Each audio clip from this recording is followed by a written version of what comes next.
Hello friends, welcome back to the channel. आज का हमारा टॉपिक है neural tube defects.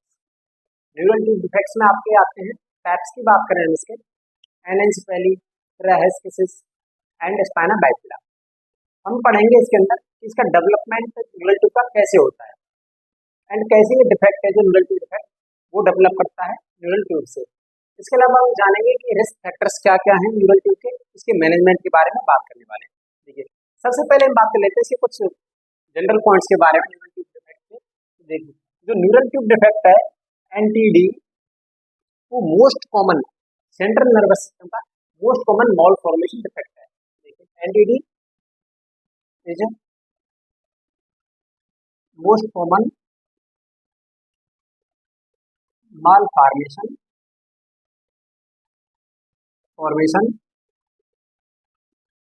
Defect of central nervous system. And इसके incidence की बात करें कि कितने केस होते हैं पर 1000 लाइव बर्थ पर। यदि 1000 जीवित बच्चे हो रहे हैं तो उसमें से कितने केस एनटीडी के मिलेंगे, तो 1 पॉइंट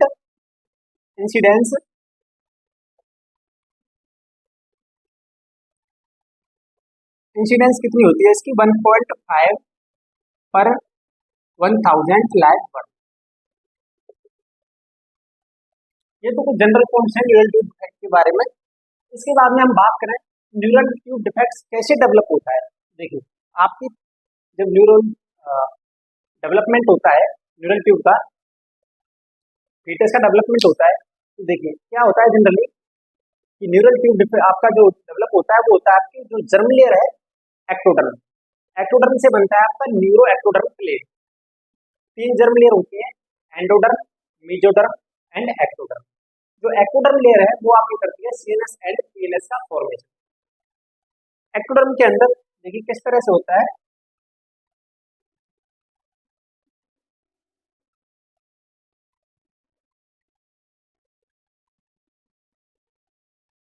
देखिए, ये है आपकी 3 जर्म लेयर। नीचे वाली ये है आपकी एंडोडर्म,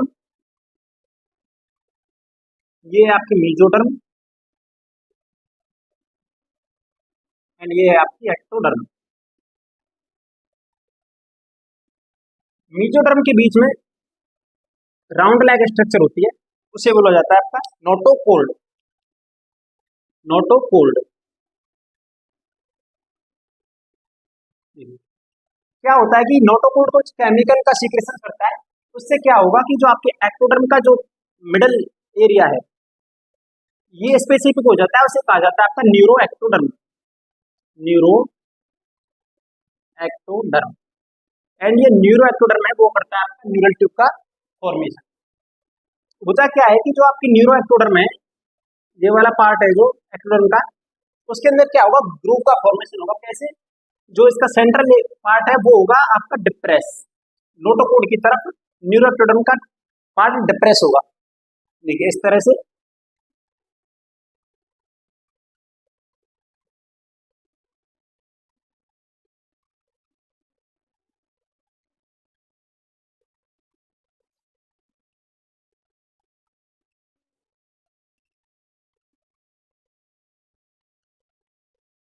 ये है आपका न्यूरल ग्रूव।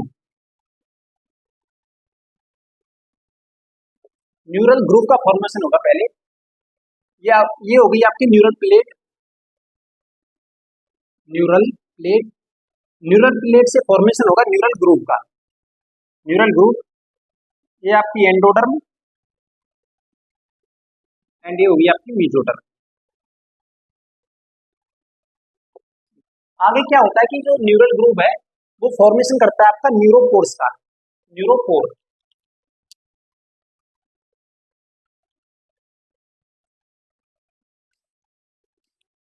देखिए किस तरह से। पहले होगा आपका न्यूरो एक्टोडर्म, न्यूरो एक्टोडर्म से बनेगी आपकी न्यूरल प्लेट। न्यूरल प्लेट से आपको क्या होगा, न्यूरल ग्रूव बनेंगे न्यूरल प्लेट के अंदर, न्यूरल ग्रूव। एंड ये न्यूरल ग्रूव करेगा आपका न्यूरोपोर्स का फॉर्मेशन। Neuro neuropore. न्यूरोपोर्स होते हैं आपके काउंट में दो। एक होता है आपका एंटीरियर न्यूरोपोर, एंटीरियर न्यूरोपोर। एक होता है आपका पोल्टीरियर न्यूरोपोर, पोल्टीरियर न्यूरोपोर। जो एंटीरियर न्यूरोपोर है वो आपका क्या करता है, क्रेनियल पार्ट का डेवलपमेंट करता है, cranial part of CNS, cranial part या कहें इसको brain. Cranial means brain, brain का डेवलपमेंट करता है। एंड पोल्टीरियर न्यूरोपोर से होता है आपका कॉर्डल, कॉर्डल या स्पाइनल कॉर्ड का फॉर्मेशन, स्पाइनल कॉर्ड फॉर्मेशन। क्या होगा कि जो एंटीरियर एंड पोल्टीरियर जो न्यूरोपोर है वो आपके क्लोज होते हैं, क्लोज। एंड क्या होगा आपका न्यूरल ट्यूब का, न्यूरल ट्यूब फॉर्मेशन। इस तरह से बनती है आपकी न्यूरल ट्यूब। ये न्यूरल ट्यूब से एंटीरियर एंड जो पोल्टीरियर न्यूरोपोर है उनके क्लोज होने से क्या होगा, ब्रेन का एंड स्पाइनल कॉर्ड का फॉर्मेशन होता है। एक्चुअली जो प्रॉब्लम होती है वो कहाँ क्रिएट होती है कि जो एंटीरियर न्यूरोपोर और पोल्टीरियर न्यूरोपोर है उनमें से कोई भी न्यूरोपोर या बोथ ऑफ न्यूरोपोर आपके क्लोज नहीं हो रहे हैं, तो जो डिफेक्ट होता है वो उसके क्लोजर में होता है। अगर ये क्लोज नहीं हो रहे हैं तो क्या होगा, आपका न्यूरल ट्यूब डिफेक्ट्स का फॉर्मेशन होगा। अगर एंटीरियर न्यूरोपोर क्लोज नहीं हो रहा है तो प्रॉब्लम कहाँ होगी, ब्रेन के डेवलपमेंट में, ब्रेन के फॉर्मेशन में। एंड पोल्टीरियर न्यूरोपोर का क्लोजर नहीं हो रहा तो उस कंडीशन में क्या होगा, कॉर्डल डिसफॉर्मेशन या स्पाइनल कॉर्ड का डेवलपमेंट डिफेक्ट होगा। ये तो है आपका कि किस तरह से डेवलपमेंट होता है आपके न्यूरल ट्यूब डिफेक्ट्स का। अब बात कर रहे हैं इनके टाइप्स की, पहले कर लेते हैं रिस्क फैक्टर्स कि क्या क्या रिस्क फैक्टर्स हैं या कॉज क्या क्या है न्यूरल ट्यूब डिफेक्ट के। देखिए risk factors,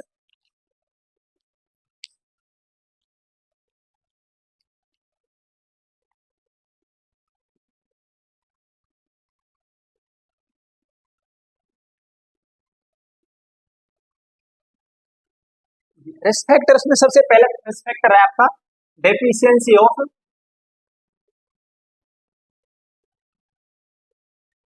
folic acid,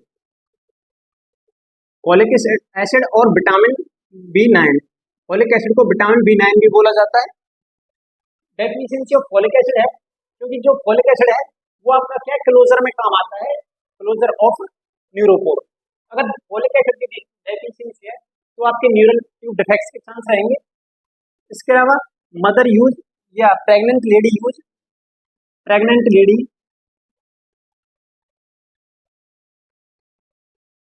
use valproic acid. अगर प्रेग्नेंट लेडी वाल्पोरिक एसिड का यूज कर रही है प्रेगनेंसी के टाइम पर, या प्रेग्नेंट लेडी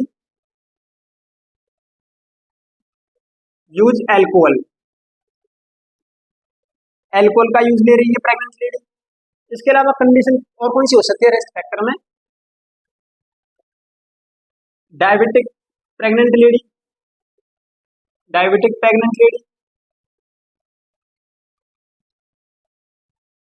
ये आपके रिस्क फैक्टर्स हैं जो क्या करते हैं एलटीडी के चांस इंक्रीज करते हैं। हम बात करें इनके टाइप्स की कि क्या क्या टाइप्स है। देखिए तो टाइप्स में आता है आपका, एक तो हो जाएगा आपका क्रेनियल एंटीरियर न्यूरोपोर के क्लोजर का डिफेक्ट, एंड सेकंड हो जाएगा आपका कॉर्डल एंटीडी। क्रेनियल एंड नंबर 1 हो जाएगा आपका टाइप्स क्रेनियल एंटीडी। देखिए क्रेनियल एंटीडी में क्या होगा कि ब्रेन का फॉर्मेशन नहीं होगा नॉर्मली, तो उस कंडीशन को देखिए, एक तो क्या हो सकती है उसके अंदर कंडीशन एनएनसेफेली, एनएनसेफेली, एनएनसेफेली होती है missing of brain tissue, missing of brain tissue. अगर ब्रेन टिश्यू का फॉर्मेशन नहीं हुआ है तो उस कंडीशन को बोला जाएगा आपका एनेन्सेफेली। इसके अलावा एक कंडीशन हो सकती है एनसेफेलोसील। एनसेफेलोसील एनसेफेलोसील क्या होता है कि अगर ब्रेन टिश्यू स्कल के बाहर प्रोट्रूज हो जाए, ब्रेन टिश्यू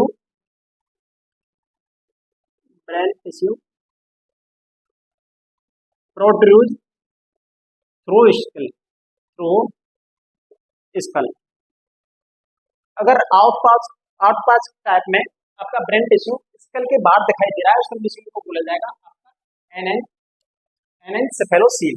देखिए इमेज के द्वारा देखिए आप एनेन्सेफेली एंड एन्सेफेलोसील। एनेन्सेफेली में क्या है, देखिए ब्रेन का डेवलपमेंट नहीं हो रहा है, आपको दिखाई दे रहा होगा। एंड एन्सेफेलोसील में जो आउट पासिंग हो रही है उस तरह से आपको क्या होगा एनेन्सेफेलोसील। देखिए हम बात करें कि जो ये आपका फॉर्मेशन ऑफ न्यूरल ट्यूब है वो कब होता है या न्यूरोपोर का क्लोजर कब होता है। देखिए generally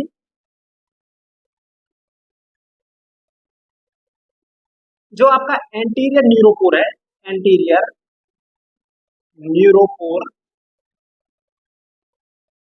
close eight 24 day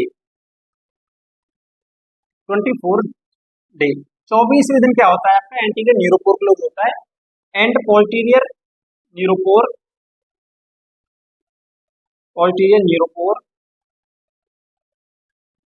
close at 26 to 28 days 26 to 28 days. 26वें और 28वें दिन क्या होगा आपका पोस्टीरियर न्यूरोपोर क्लोज होगा। देखिए anterior neuropore and posterior neuropore आप इमेज में देख सकते हो। जो एंटीरियर न्यूरोपोर है वो आपका ब्रेन का फॉर्मेशन करता है एंड जो पोस्टीरियर न्यूरोपोर है वो आपका स्पाइनल कॉर्ड या कॉर्डल पार्ट का फॉर्मेशन करता है। अब बात करें हम इनके टाइप्स की, आपका एक तो क्रेनियल एंटिटी हो गया, उसमें क्या कंडीशन हो सकती है एनेन्सेफेली एंड एन्सेफेलोसील। नंबर सेकंड टाइप की बात करें तो नंबर सेकंड है आपका कॉर्डल एंटिटी।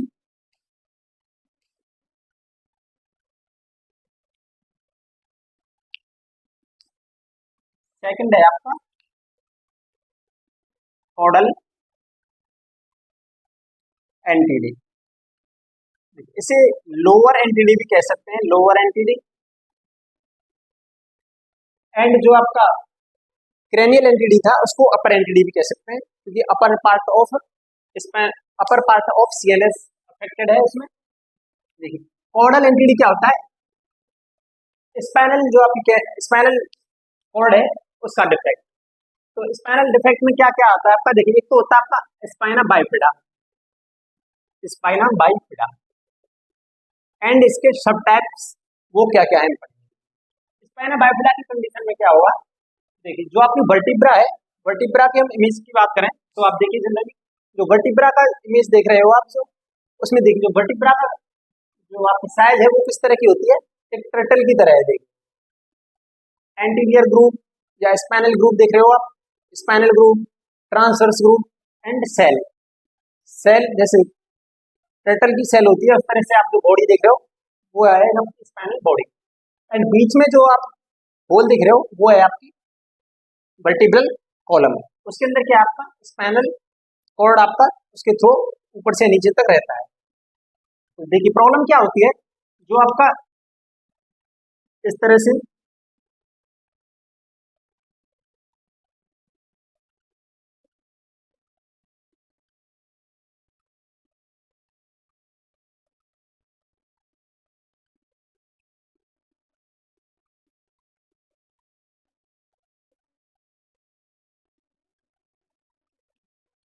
ये तो हो गए प्रोसेस साइड में जो निकले हुए, एंड ये है आपका बॉडी, ये है आपकी स्पाइनल कैनाल, ये आपकी वर्टिब्रे की बॉडी। यहाँ इस होल के थ्रू आपकी क्या है कि स्पाइनल कॉर्ड प्रेजेंट होगी इसके अंदर, स्पाइनल कॉर्ड। देखिए डिफेक्ट क्या होता है आपका कि जो ये आप देख रहे हो ये है आपका arc, spinal vertebral arc, vertebral arc. Vertebral arc के फ्यूजन से क्या होगा आपका स्पाइनस प्रोसेस का फॉर्मेशन होता है। किस तरह से होगा? नॉर्मली जो कंडीशन है वो कैसे होती है, आपकी जो इमेज है इस तरह से, ये होती है नॉर्मल वर्टिब्रा की structure. But in condition of neural tube defect में क्या होगा, आपका जो स्पाइनस प्रोसेस है उसका फॉर्मेशन नहीं होगा, उसका फॉर्मेशन होता है आपका जो वर्टिब्रल आर्क है ये वाला, ये दोनों वर्टिब्रल आर्क आपस में आपके मिलते हैं एंड स्पाइनल आपका सेरिब्रल वर्टिब्रल प्रोसेस का आपका क्या होगा, फॉर्मेशन होता है। अब देखिए इस कंडीशन में क्या होगा, एंटिटी में ये आर्क आपस में फ्यूज नहीं होंगे एंड क्या होगा यहाँ पर इस तरह से जो वर्टिब्रा है स्ट्रक्चर वर्टिब्रा की उसमें ब्रेक आ जाएगा। ठीक है, तो उसमें ब्रेक से क्या होगा आपका, अगर कंडीशन स्पाइनल बाइफिडा इसके टाइप ओकल्टा है, types number 1 spinal bifida occulta. Occulta की कंडीशन में क्या होगा कि आपका जो पार्ट मिसिंग है, मिसिंग पार्ट से क्या होगा, आपका जो स्किन है डिप्रेस हो जाएगी इस तरह से एंड इस डिप्रेस एरिया पे क्या होगा, आपका टफ्ट ऑफ हेयर प्रेजेंट होगा। ये लाइपोमा प्रेजेंट हो सकता है या हेयर प्रेजेंट हो सकते हैं।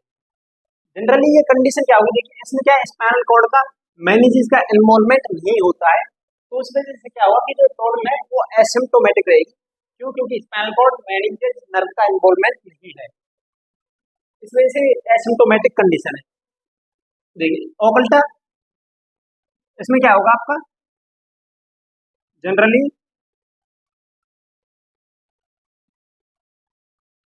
टफ्ट ऑफ हेयर और papilloma present at defect side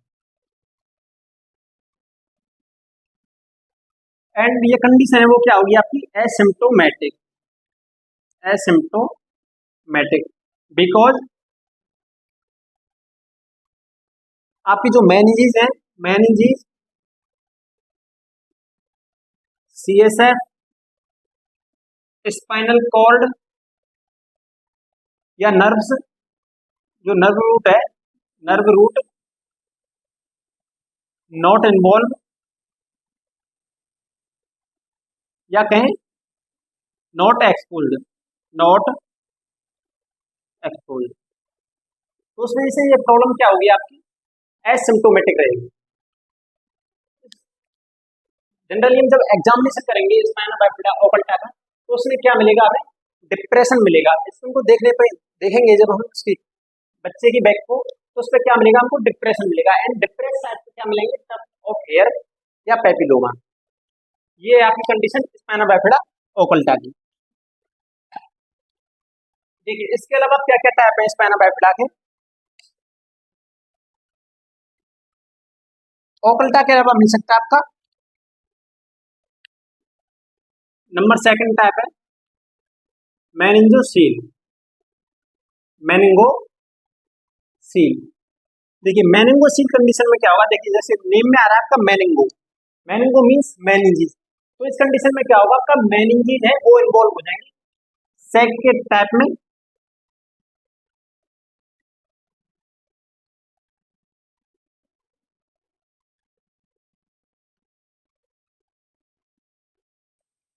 देखिए आपकी जो स्पाइनल कॉर्ड है, स्पाइनल कॉर्ड तो रहेगी आपकी इंटैक्ट, मान लीजिए ये है आपकी spinal cord and spinal cord के चारों तरफ क्या है, मेनिंजेस है, तो मेनिंजेस क्या होगा आपका, आउट पाउचिंग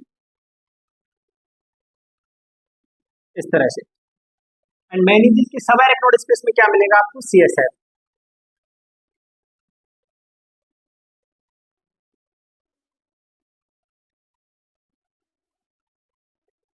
ये क्या है आपका, सीएसएफ सब एरेक्नोइड स्पेस के अंदर।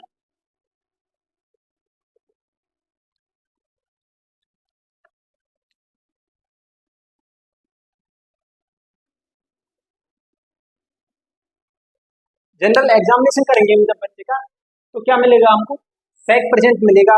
ये जो मोस्ट कॉमन जो आपका एरिया है, मोस्ट कॉमन जो रीजन है वो है आपका lumbosacral region of spinal bifida. देखिए मैंगोसील में क्या होगा, आपका मेनिंजेस इन्वॉल्वमेंट रहेंगे, लेकिन स्पाइनल कॉर्ड का क्या होगा, इन्वॉल्वमेंट नहीं होगा इसमें। तो ये भी जनरली कंडीशन वो क्या रहेगी आपकी, एसिम्प्टोमेटिक, क्योंकि नर्व इन्वॉल्वमेंट नहीं है, एसिम्प्टोमेटिक। आपका क्या रहेगा, सैक के अंदर out pouching of out pouching of meninges meninges and CSF in a sac। ये आपकी कंडीशन मेनिंगोसील। जो सेकंड टाइप है उसको हम कह सकते हैं कि सैकुल, spina bifida, spina bifida cystica.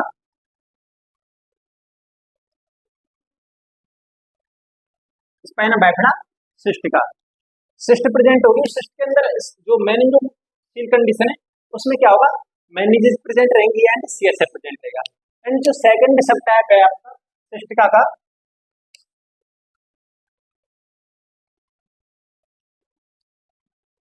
वो है माइलोमेनिंगोसील।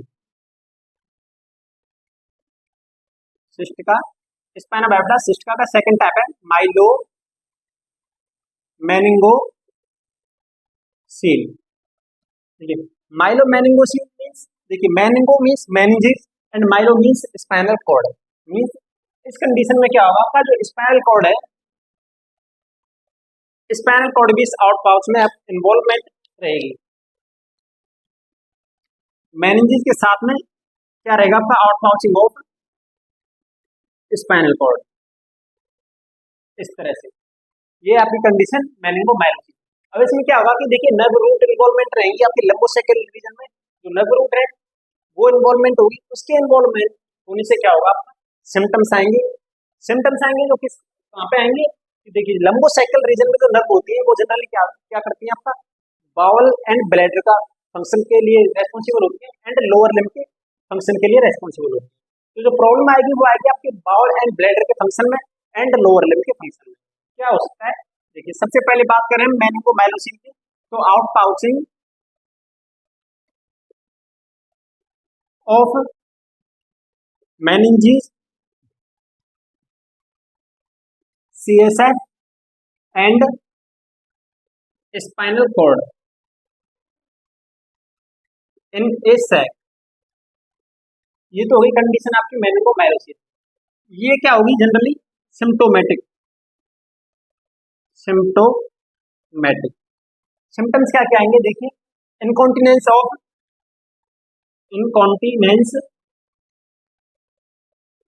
Of bowel and bladder.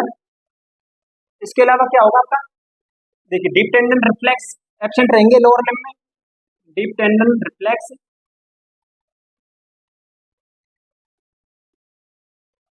Absent in lower limb. इसके अलावा क्या रहेगा, या तो वीकनेस हो सकती है, अगर सीवियर इन्वॉल्वमेंट है स्पाइनल का नर्व रूट्स का, तो उस कंडीशन में क्या होगी, पैरालाइसिस ऑफ लोअर लिम्ब। ये आएंगे आपके सिम्टम। इसके अलावा देखिए हमने पिछली वीडियो में जब आपको हाइड्रोसेफेलिस के बारे में बताया था, तो हाइड्रोसेफेलिस में हमने जब इसके कॉज बताए थे, कॉज में बताया था हमने type second Arnold Chiari malformation. Type second Arnold Chiari malformation हमने बताया था कि वो Arnold Chiari malformation type second आपका माइलोमेनिंगोसील के साथ में एसोसिएट रहता है। 80% केस में क्या मिलेगा आपका, meningomyelocele associated with type second Arnold Chiari malformation. तो उस कंडीशन में क्या मिलेगा, मेनिंगोमाइलोसिस 80% केस में क्या रहेगा, हाइड्रोसेफेलिस के साथ मिलेगा आपको। इन 80% केस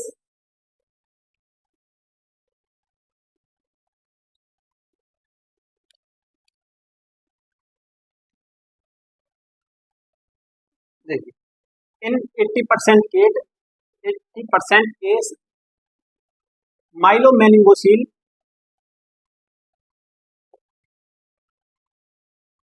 प्रेजेंट विद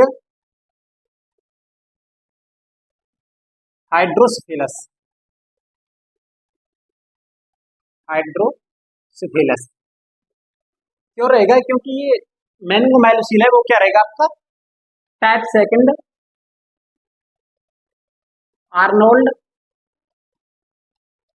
क्यारी मोल फॉर्मेशन, माल फॉर्मेशन के साथ में एसोसिएटेड रहेगा। Meningomyelocele associated with type second Arnold Chiari mole formation. Arnold Chiari mole formation के बारे में अगर आपको जानना है तो पिछली वीडियो में जाएं, हाइड्रोसिफिलिस के बारे में पढ़ें एंड जाने कि आर्नोल्ड क्यारी मोल फॉर्मेशन सेकंड क्या होता है। फर्स्ट एंड सेकंड दोनों के बारे में उस वीडियो में बताया गया है। नेक्स्ट बात करें हम इसके डायग्नोसिस के बारे में। डायग्नोसिस क्या क्या किए जा सकते हैं एनटीडी के केस में, या एंटीनेटल डायग्नोसिस क्या क्या किए जा सकते हैं जिससे हम बिफोर बर्थ पता लगा सकें कि बेबी में एनटीडी के चांसेस हैं या एनटीडी प्रेजेंट है। डायग्नोसिस देखिए, अगर एंटीनेटल बात करें हम, एंटीनेटल स्क्रीनिंग, देखिए एंटीनेटल स्क्रीनिंग में आपका दो मार्कर्स यूज में लिए जाते हैं। मार्कर्स दो केमिकल टेस्ट किए जाते हैं। एक तो है आपका अल्फा फीटोप्रोटीन, अल्फा फीटोप्रोटीन। देखिए अल्फा फीटोप्रोटीन है वो आपको क्या होगा कि जो न्यूबॉर्न आपका जो फीटस है, फीटस के लीवर के द्वारा फॉर्म होता है alpha fetoprotein and present in blood of fetus. क्या होगा कि जब आपका कंडीशन होती है क्या स्पाइना बाइफिडा की, एक तो देखिए यहाँ पे फर्क समझिए, कंडीशन है आपकी स्पाइना बाइफिडा ओकल्टा, या आपकी कंडीशन है एनएनसेफेली। इन दोनों कंडीशन में क्या है कि आपका जो स्पाइनल कॉर्ड है या ब्रेन है उसका क्या एक्सपोजर नहीं हो रहा है एमनियोटिक फ्लूइड के अंदर। जो फीटस के चारों तरफ एमनियोटिक फ्लूइड प्रेजेंट है उसमें क्या है आपका इन दोनों स्ट्रक्चर में एनएनसेफेली एंड स्पाइनल बाइफिडा ओकल्टा है, इसमें ब्रेन या स्पाइनल कॉर्ड का एक्सपोजर नहीं हो रहा है। एक्सपोजर नहीं हो रहा है तो क्या होगा, जो अल्फा फीटोप्रोटीन है उसका लीकेज नहीं होता एमनियोटिक फ्लूइड के अंदर। तो इन ये दो कंडीशन है उनमें तो क्या मिलेगा आपका normal alpha fetoprotein in both condition. But in condition of meningomyelocele या रायस केसेस, रायस केसेस एक टर्म है उसके बारे में हम बताएंगे हम। अगर आपका क्या है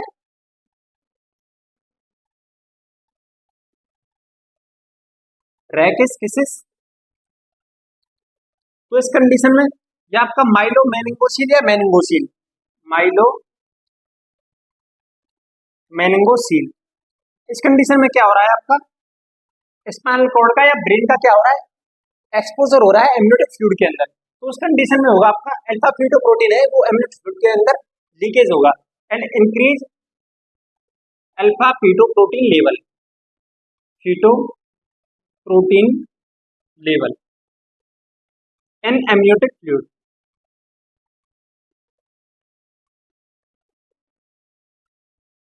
एमनियोसेंटेसिस से हम क्या करेंगे, एमनियोटिक फ्लूइड का सैंपल लेंगे एंड अल्फा फीटोप्रोटीन की जब जांच कराएंगे तो ये रायकेसिस एंड माइलोमेनिंगोसिल है उसके अंदर अल्फा फीटोप्रोटीन का लेवल आपका बढ़ा हुआ मिलेगा। अब एक क्वेश्चन है कि जो आपका एमनियोटिक फ्लूइड सिंथेसिस किया जाता है, एमनियोसेंटेसिस किया जाता है वो कितने वीक पर किया जाता है, कितनी गेस्टेशनल एज के वीक पर आपका एमनियोटिक सिंथेसिस करना चाहिए। कमेंट में बताएं आप, नेक्स्ट वीडियो में हम बताएंगे आपको इसके बारे में। आप तब तक कमेंट में करके हमें बताएं कि एमनियोसेंटेसिस कितने week of gestational as per किया जाता है। हम बात कर रहे थे अल्फा फीटोप्रोटीन के बारे में। तो आपका जो ओकल्टा है स्पाइना बाइफिडा ओकल्टा या एनएनसेफेली, तो इन कंडीशन में तो मिलता है आपका नॉर्मल एंड रायकेसिस एंड माइलोमेनिंगोसिल में क्या मिलेगा अल्फा फीटोप्रोटीन। इसके अलावा एक मार्कर और है वो है आपका choline esterase, acetyl choline esterase.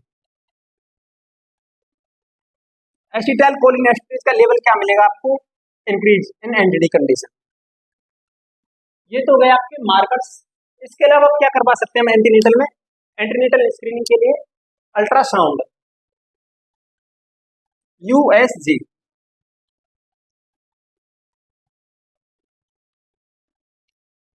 Antenatal USG, USG. देखिए यूएसजी के लिए सब यहाँ पे देखिए गौर करने वाली या याद रखने वाली चीज क्या है कि यूएसजी कितने वीक पर किया जाए कि जिसमें हमें एंटीडी मतलब अर्लीस्ट कितनी वीक पर, अर्लीस्ट कितनी गेस्टेशनल वीक पर हमें यूएसजी करें कि हमें न्यूरल डिफेक्ट है उसका पता चल जाए। तो देखिए 14 to 16 week, 16 weeks of gestational age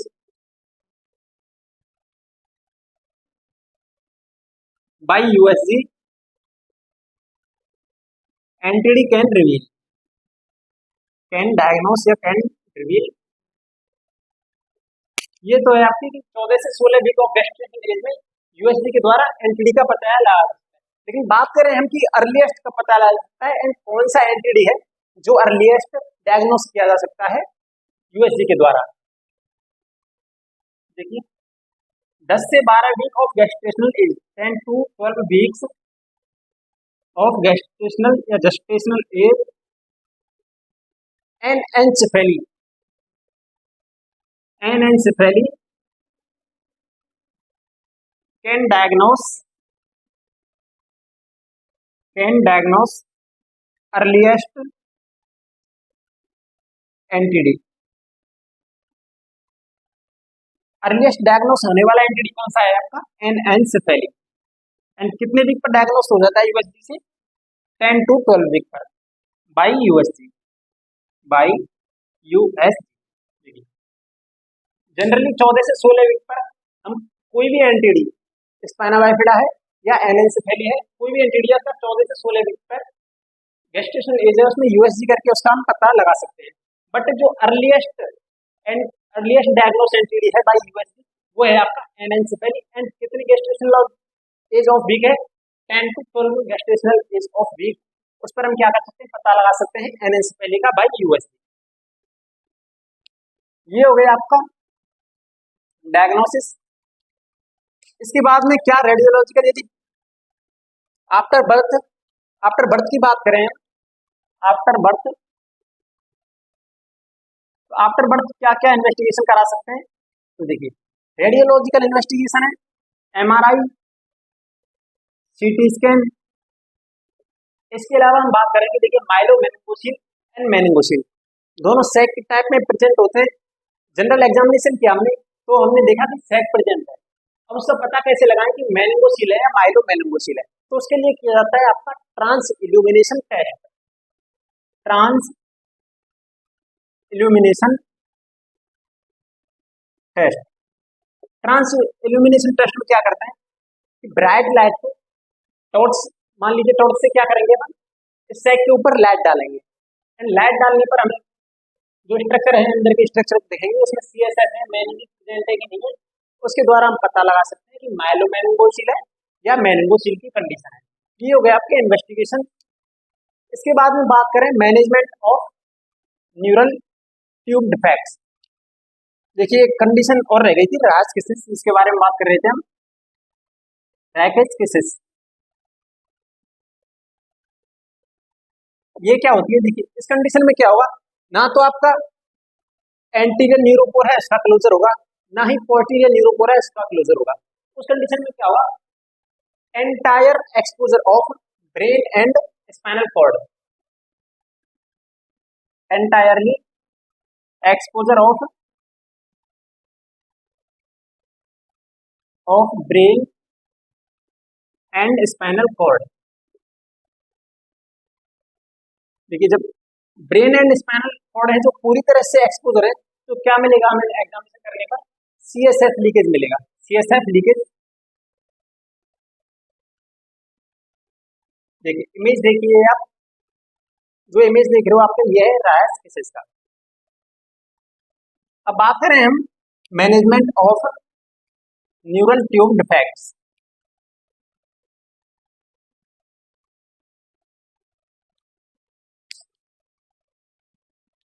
management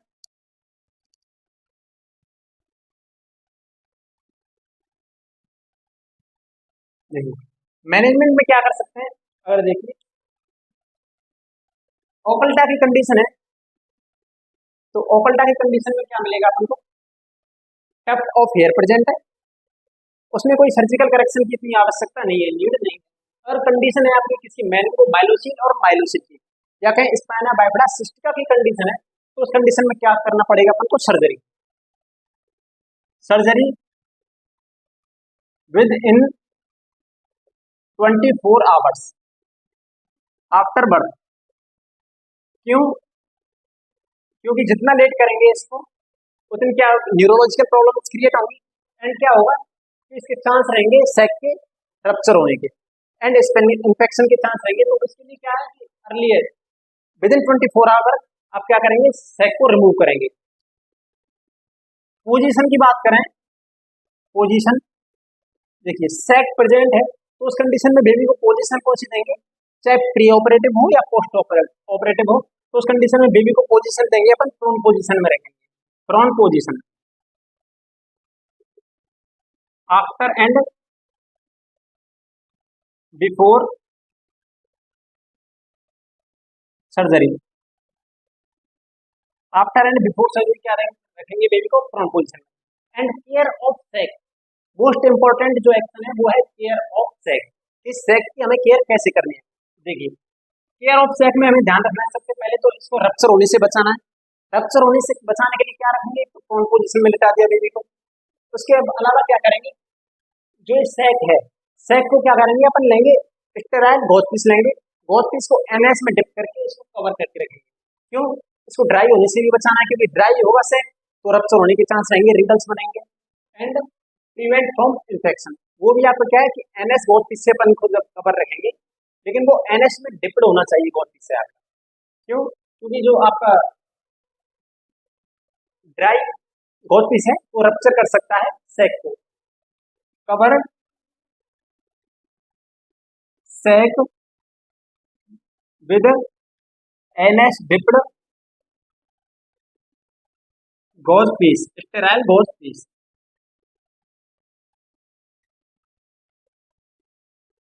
and sac के ऊपर ना तो कोई बीटाडीन यूज करनी है, ना कोई अदर ऑइंटमेंट यूज करना है। एक ऑइंटमेंट यूज ले सकते हैं अपन, tincture benzoin, tincture benzoin, benzoin can use, tincture benzoin लगा के सैक के ऊपर। क्यों? क्योंकि उसको ये ड्राई होने से प्रिवेंट करेगा एंड रप्चर होने से प्रिवेंट करेगा।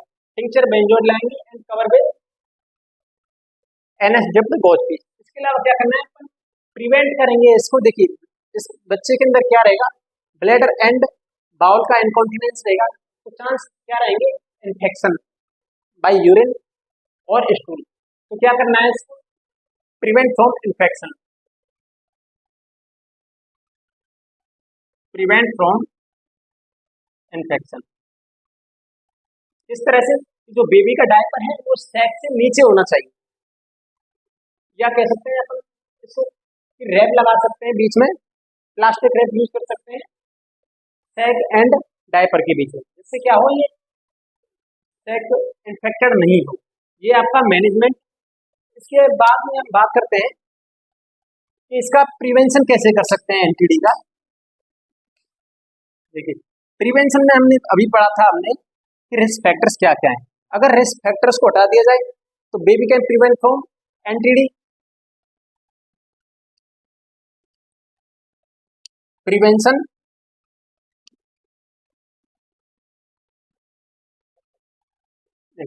प्रिवेंशन कैसे करेंगे, देखिए रिस्क फैक्टर है, जैसे डायबिटिक है तो डायबिटीज को कंट्रोल में रखें, या एल्कोहल का यूज नहीं करे मदर, या वेलपोरिक एसिड का यूज नहीं करें। एंड इसके अलावा जो मोस्ट कॉमन प्रॉब्लम है वो है आपका विटामिन B9 या फोलिक एसिड की डेफिशिएंसी। तो अगर कोई लेडीज प्लानिंग कर रही है किसके लिए, कंसेप्शन के लिए या प्रेगनेंसी के लिए प्लानिंग कर रही है, तो क्या करेंगे अपन, उसको एडवाइस करेंगे folic acid tablets. Lady who planning conception और pregnancy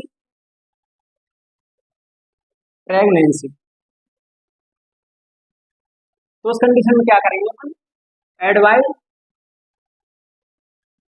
folic acid tablet, folic acid tablets. इसकी डोज कितनी होती है, देखिए नॉर्मल डोज होती है इसकी 0.4 mg या कहें 400 माइक्रोग्राम, 400 माइक्रोग्राम या 0.4 mg की फॉलिक एसिड की टैबलेट दी जाती है। कितने टाइम तक दी जाती है, देखिए प्लानिंग, अगर मदर प्लानिंग कर रही है प्रेगनेंसी के लिए तो pre conception 1 month before, 1 month pre conception to कब तक देनी है, 12 week of gestational age, 12 weeks of gestational age. एक महीने कंसेप्शन के 1 महीने पहले से लेकर और 12 वीक तक, आफ्टर कंसेप्शन 12 वीक तक क्या रखना है, फॉलिक एसिड की टैबलेट मदर के लिए चलनी चाहिए। अगर देखिए कंडीशन है कि अगर कोई लेडी प्रेग्नेंट हुई, उसकी लास्ट प्रेगनेंसी की बात करें, जो बेबी डिलीवर किया उसमें एनटीडी प्रेजेंट था, न्यूरल ट्यूब डिफेक्ट्स प्रेजेंट था कोई भी, तो अगर वो दोबारा क्या कर रही है, प्लान कर रही है कंसेप्शन के लिए, तो उस कंडीशन में फॉलिक एसिड की डोज क्या दी जाती है, तो देखिए इफ प्रीवियस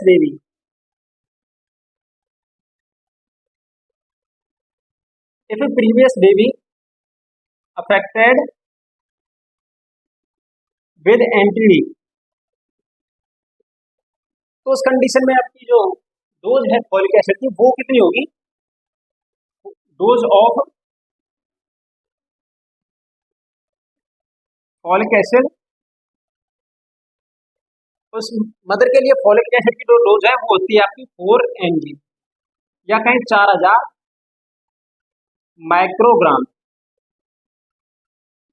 ये आपका प्रिवेंशन फ्रॉम एनटीडी।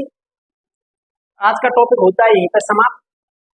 अगर आपने कुछ नया सीखा है, कुछ भी आपको नया सीखने को मिला है, कंटेंट अच्छा लगा है तो वीडियो को जरूर लाइक करें, अपने दोस्तों के साथ शेयर करें एंड चैनल को सब्सक्राइब करें। फिर से मिलेंगे जल्दी ही एक बहुत अच्छे टॉपिक के साथ। Thank you so much.